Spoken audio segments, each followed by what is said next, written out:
हैदराबाद के बाहर एआईएमआईएम की उम्मीद खोलने वाले इम्तियाज़ जलील, जो कि 2019 में लोकसभा से सांसद थे छत्रपति संभाजीनगर औरंगाबाद से।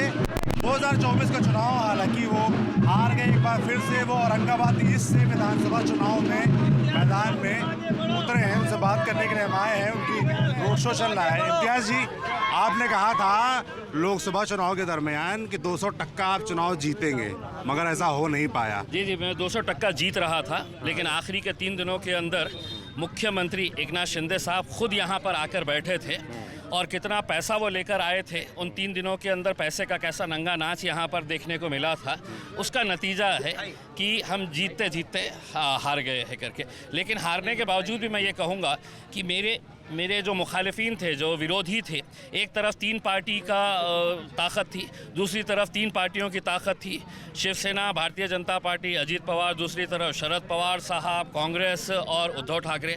उसके बावजूद भी मैं तकरीबन 3.5 लाख वोट अकेले लड़कर लिया हूँ।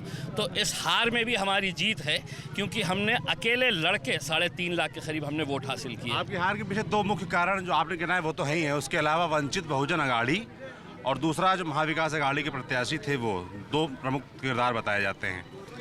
अब मैं जानना चाहता हूँ दोनों से बारी बारी में क्या दिक्कतें हैं, आपकी बातचीत क्यों नहीं बन पाती? महाविकास अघाड़ी आपको कहती है बी टीम। जी, अब जिनसे नहीं बन पाती है, अब उनका ही कहना है। अब इस बार अगर किसी ने हमको बोला कि हम बी टीम है करके, तो हमारा जूता रहेगा और उनका सर रहेगा, क्योंकि 288 सीटें हम महाराष्ट्र के अंदर है।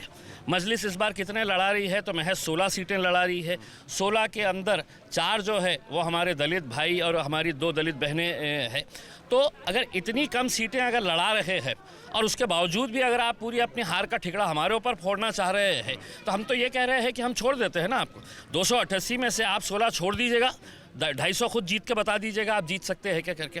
दरअसल ये लोग मौका ढूंढते हैं कि किसको हम बलि का बकरा बनाए हैं करके, हमारी हार का ठिकड़ा किसके ऊपर फोड़े करके, तो उन्हें हम नज़र आते हैं उसमें बड़ी आसानी के साथ उसमें। लेकिन देखिए, लोग बहुत आवाम बहुत होशियार हो गई है। तुम बार बार वही झूठ अगर बोलते फिरेंगे तो किसी को अब यकीन नहीं होता